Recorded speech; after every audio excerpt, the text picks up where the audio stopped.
천운산 도소람 마애불. 예부터 이곳에 전설 하나가 전해진다. 마애불 배꼽에 숨겨둔 검단선사의 비기를 꺼내면 새로운 세상이 열린다는 것. 1820년 전라감사 이서구가 비기에 손을 대지만 벼락이 내리쳐 황급히 비기를 다시 넣을 수밖에 없었다.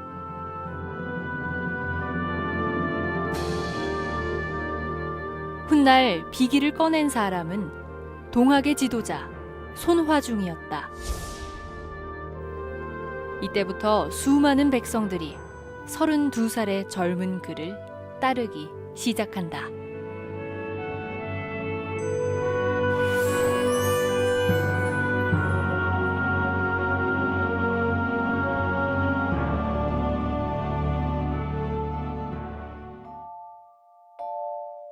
고창군 공읍면 구순의 마을.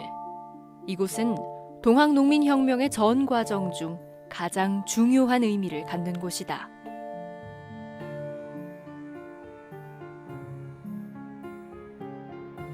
탐관오리의 학정에 민중들의 눈물이 구순회로 흘러들었고 급기야 농기구 대신 무기를 든 농민들은 새 세상을 열망하며 이 나라에 혁명이 시작했음을 선포했다.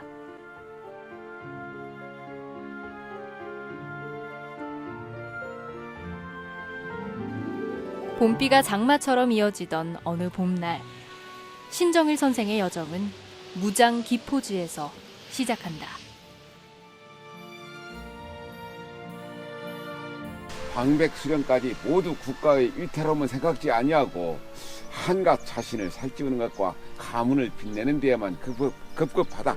그러니까 일어설 수밖에 없었다.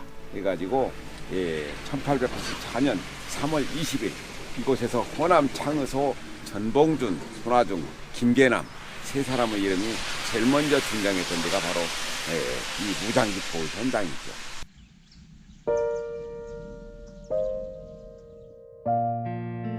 무장기포를 이끈 전봉준, 손화중, 김계남.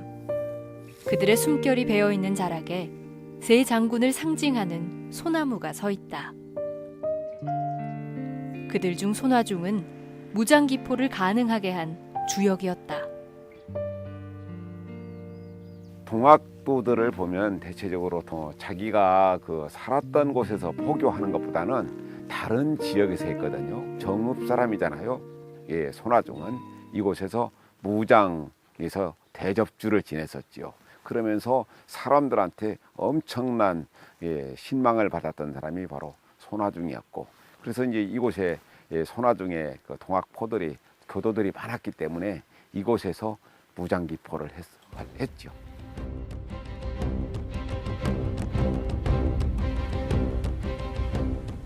동학 대접주였던 손화중의 전폭적인 지원으로 성사된 무장기포.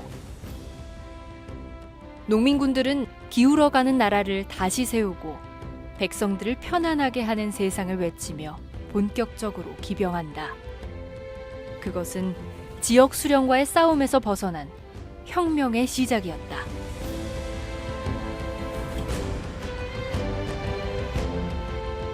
물세를 감면해달라고 나섰던 농민들이 이곳에 이르러서는 이제 포구관민, 척양척외를 말하자면은 이곳에서 처음으로 등장을 시키는 거예요.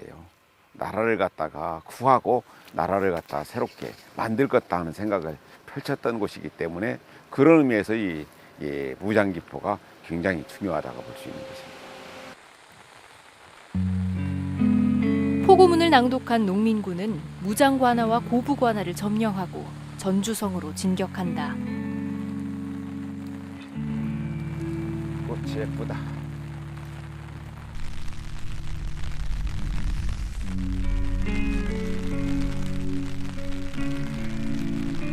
선생님, 이런 날도 걸으십니까? 비 오는 날 밥 안 먹습니까? 일본 특강에 보면은 그걸 오규원 시인이 시로 쓰기도 했어요. 한 번 비에 젖은 자는 다시 젖지 않는다.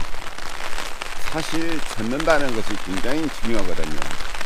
삶에 젖고 졌고, 인생이 졌고, 상념에 졌고, 그리고 또 역사에 졌고, 자연에 졌고, 사실 사람에 졌고, 젖어가지고 살아야만이 인생을 진면목을 볼 수 있는데, 사람들은 젖은 곳을 싫어해요. 마른 곳만 쫓아다니다가 나중에 건질 것도 없이 살다가 죽는 것이 인생들인데, 좀 비가 내린 날은 척척이 젖어서 걷는 것도 굉장히 좋습니다. 오늘 같은 날은 오히려 더 어떤 동학을 현장을 취재하는 데는 비가 내리니까 더 기분이 좋은 것 같습니다.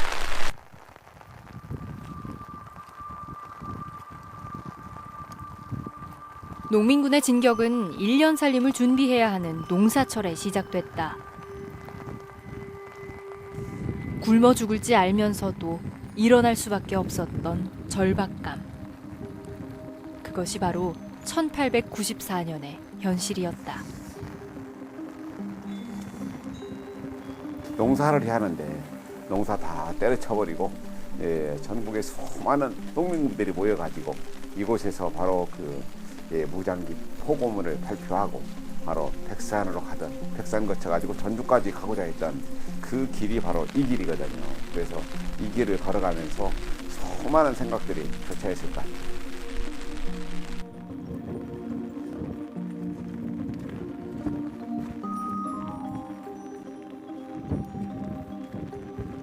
농민들을 혁명의 길로 이끈 데엔 동학의 힘이 컸고 그 중심에는 손화중이 있었다. 손화중이 대접지로 있었던 여기 무장에 동학이 그렇도록 사람들이 많이 모일 수 있었던 것은 바로 선운사 도소람의 마애불의 그 배꼽의 비계를 꺼낸 비결 탈취 사건이거든요. 비계를 꺼내게 되면은 조선이 망하고 새로운 세상이 올 것이다. 그러니까 손화중이랑 오시영 그런 사람들이 가가지고 비계를 꺼내고 나니까 동학의 세상이 될 것이다. 새로운 세상이 될 것이다 하니까 민중들이 엄청나게 동학으로 밀려들었었어요. 손화중의 비결 탈취 사건이 없었더라면 어쩌면은 동학농민혁명이 그렇게 전개되지 않았을 거예요. 농민군들은 두암 저수지를 지나 소숙제를 거침없이 넘었다. 손화중이 왕이 될 것이라는 믿음도 커져갔다. 손화중이가 왕이 될 것이다. 동학의 세상이 올 것이다. 시천조 조화정 영세불망 만사지 열세자 주문 중 제일 첫 자가 바로 모실 시자예요. 모신다는 것. 모두 사람 안에 하늘님이 깃들어 있다. 사람이 하늘이다. 인내천 그러한 것들. 그러니까 자기들이 여지껏 살았던 삶과는 다른 삶이 펼쳐질 것이다. 모두가 평등한 세상이 펼쳐질 것이다. 그러니까 목숨을 걸고 일어설 수 있었던 것이다.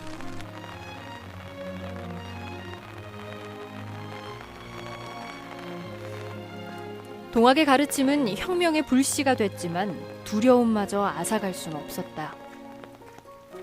혁명의 실패는 곧 반역이었고 목숨을 내주는 일이기 때문이었다. 삼족을 없앱니다. 삼족. 그러니까 역적이 되게 하면은 그 집터를 파기 전에 숯불로 지집니다. 지져가지고 파가지고 쏘를 만들어 버리는 거예요. 그 역적의 집에 있는 나무나 풀이나 그걸 갖다 말이나 노새가 먹어도 역적질을 한다. 발본색원이라고 하지요. 감히 나라의 반역을 생각할 꿈도 못 꾸는데 그 당시에 많은 농민들이 자기의 목숨을 걸고 자기의 전생애를 걸고 일어나서 갔던 데가 바로 이 길입니다.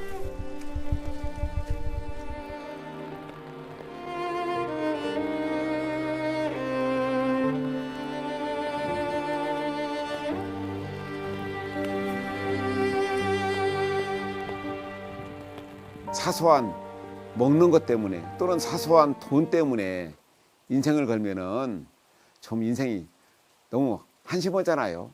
동학의 새 지도자들은 그 당시에는 뭐 재산이 아니잖아요. 권력도 아니었잖아요.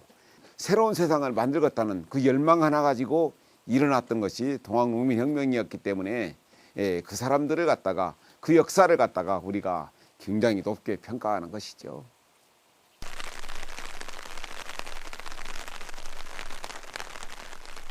서로가 서로에게 하늘이 되길 꿈꿨던 농민군은 고통받던 백성들에게도 큰 희망이었다. 그때 당시에 농민들 사이에서 있었던 얘기가 난네 난리가 났어. 에이 참 잘 되었지. 전부 다 그런 얘기를 하고 있었으니까 그 말 속에 함축된 의미들이 정말로 많지요. 그래서 얼마나 그 당시 민중들이 탐과 놀이들 또는 정말로 그 국가에서 많은 세금 그런 것들 때문에 살기가 힘들었는데 새로운 세상을 만들겠다고 가는 사람들한테 얼마나 많은 열화와 같은 호응과 지지를 보냈을까. 농민군들을 이 마을 사람들이 굉장히 열렬히 환호하고 잘 갔다 오라고 배웅했을 것 같아요.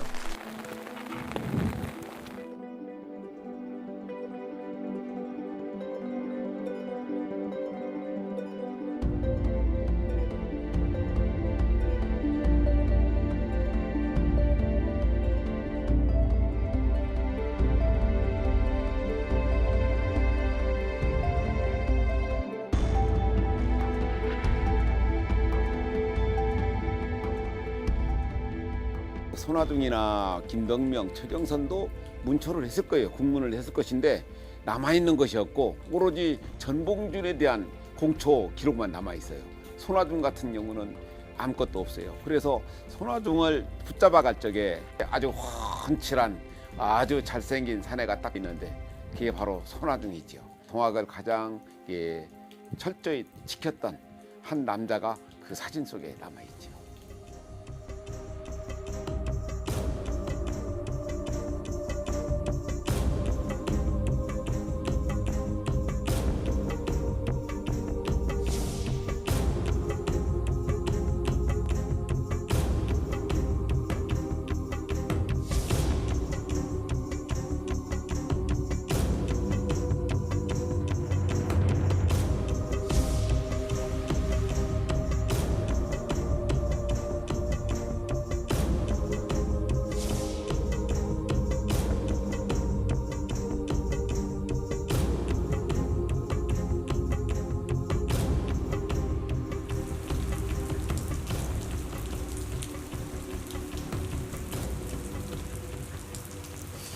사실 이 봉학 교도들과 이 무장이 말하자면 관리들과도 전부 다 아는 사이잖아요. 그러다가 보니까 손아둥이라는 사람이 굉장히 인품이 있었던 사람이에요. 저기 그 팽나무 밑에 쭉 서 있는 비석들 있지 않습니까? 하나도 손상된 것이 없어요. 그러니까 이 무장 사람들은 이 무장 현감이나 다른 사람들에서 원한이 깊지 않았기 때문에 그대로 남겨둬 가지고 오늘날까지 남아 있습니다.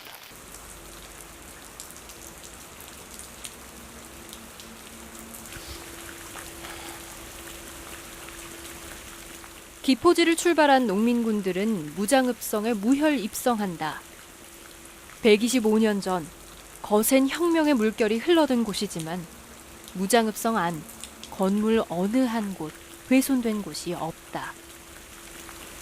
동학농민혁명 당시에 농민군들은 어떤 나라를 갖다 개혁하려고 하는 의지는 있었지만 나라를 쥐었거나 이게 그냥 난장판으로 만들 생각은 없었잖아요. 그러다가 보니까 이 무장읍성 같은 경우도 그대로 객사나 동원이나 그런 건물들이 남아 있었던 거예요.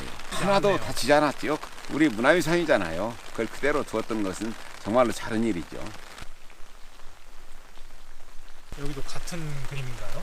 여기는 화병은 없고 꽃만 했는데, 그러니까 이런 건축물을 하나를 지으면서도 우리 민족이 멋과 맛을 알잖아요. 그러니까 여기에다가 꽃 하나를 이렇게 딱 새겨 놓은 거예요. 그러면서 아름다움을 내가 보는 것이 아니고 다음 후세를 위해서 이렇게 만들었던 우리 민족의 아름다운 마음들, 그런 것들을 이런 돌에 새겨진 꽃 한 송이를 가지고도 유추할 수가 있죠.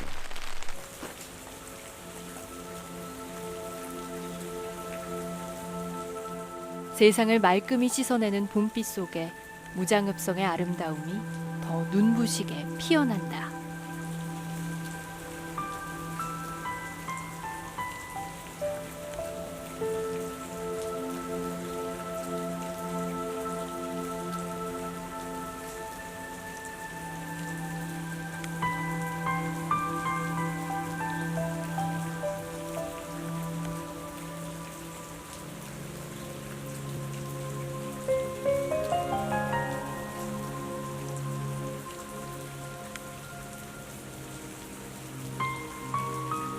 간디, 인도의 성인 그 간디의 비폭력 무저항주처럼 동학은 사실 그렇게 동학농민혁명으로 생각하지 않았거든요. 마지막까지 그것을 거부했던 사람이 바로 북접의 최시영이나 서장훈, 마찬가지로 손아중도 그랬을 거예요. 그래서 우금치 싸움에 진격하지 않았을 수도 있고 그랬는데 결국은 동학농민혁명 전쟁이 돼가지고 수많은 사람들이 죽어나갔잖아요. 그것에 대한 어떤 가책감, 일말에 그런 것들이 많았을 것이라 가정해 봅니다. 하지만 혁명에서 전투는 피할 수 없는 일. 전봉주는 공주 우금치에서 일본군과 전면전을 펼친다. 쓰러져가는 헤아릴 수 없는 목숨들. 그들을 위해 손화중은 군수품과 군량미 조달에 주력하며 일본군이 남해안 쪽으로 상륙해올 것에 대비해 나주와 광주 지역을 지킨다. 삼리기포가 있을 적에 손화중은 합류하지를 않았었어요.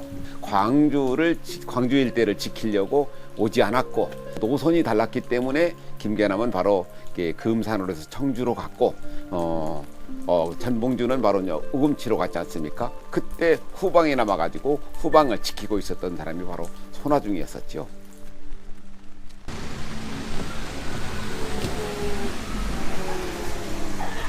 안녕하세요. 뜨거운 커피 가지고 있어요? 이거 우리가 동학사상 사람을 하느님처럼 섬기는 그 섬김 사회, 그것을 세계 속으로 수출한다면 얼마나 좋을까 그런 생각을 합니다. 그러면 전쟁도 없을 것이고 싸움이 없을 것 같아요. 사람이 하늘, 모든 사람이 하늘이라면 서로 공경하고 사는 사회, 그것이 바로 가장 바람직한 사회가 아닐까 그런 생각을 합니다.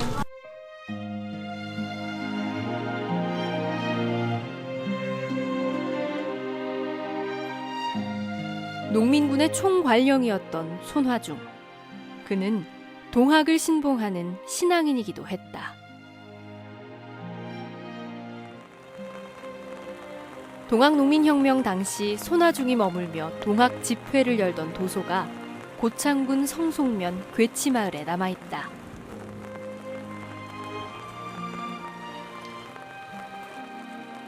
손화중이 여기만이 아니고 여러 곳에 있었을 거예요. 전라도의 집강소가 53개가 9년이 펼쳐지니까 여기저기를 돌아다니면서 동학을 널리 펴면서 사익여천, 사람 안에 하느님이 깃들어 있다. 그러니까 다 하느님이나 마찬가지다고 섬겼던 것이 바로 동학사상이거든요. 그래서 서학, 기독교에서도 딱 중요한 것, 우리는 섬김을 받으러 온 것이 아니라 섬기러 왔고, 동학이나 서학이나 똑같은 거예요. 서로 사람이 하느님처럼 섬기며 사는 세상, 그것을 염원했던 것이 바로 동학이었고 우리 민중들의 정말로 앞서갔던 사상이 아닌가 그렇게 생각하죠.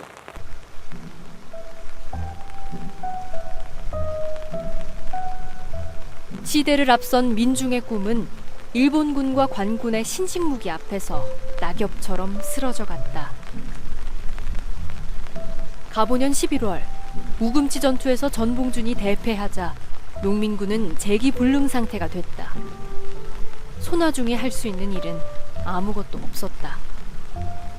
동학농민군이 실패로 돌아가고 태인에서 해산하고 나니까 전봉준은 그 피놀이로 갔고, 그다음에 그 김계남은 회문산으로 갔고, 바로 그 손화중은 이곳 이씨 제실로 숨어들었어요. 이곳에서 숨어 있다가 나중에 제실직이 이봉우한테 내가 나 때문에 고생 많았다, 나를 고발하고 가서 포상을 받아라 해가지고 바로 이곳에서 붙잡혀간 곳이 이 제실입니다.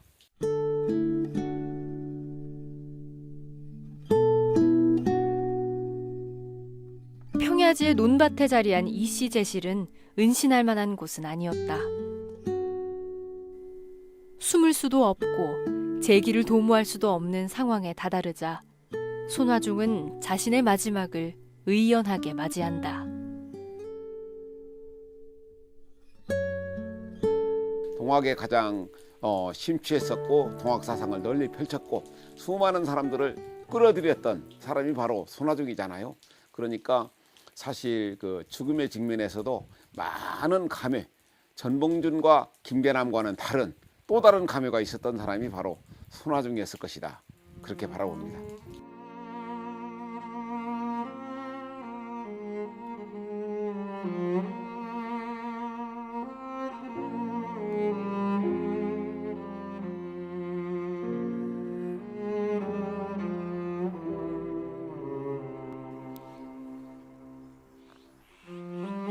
전봉준 같은 경우도 서당 훈장을 지낼 정도로 학식이 많았던 사람이고 김계남은 양반 가문이었잖아요. 손아중 같은 경우도 젊어서부터 유불선에 대한 공부를 하게 되고 지리산에 공부를 하러 갔던 사람이잖아요. 그러면서 결국은 이 종교적인 것에 심취했던 사람이었는데 결국은 시대가 그 당시에 공부만 하게 만들지를 않았잖아요.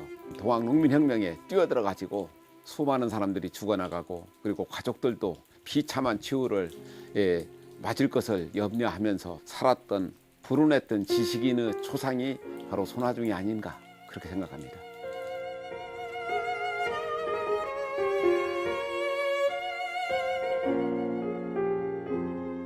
녹두꽃 피는 가보년이 2번이나 지났지만 여전히 시신도 기록도 찾을 수 없는 동학농민혁명의 주역 손화중. 그가 그리고 이름 없는 농민들과 함께 꿈꾼 건 사람이면 누구나 하늘처럼 대접받는 세상이었다. 125년 전 목숨을 걸고서라도 찾고 싶었던 그 세상은 지금 우리 곁에 와 있을까?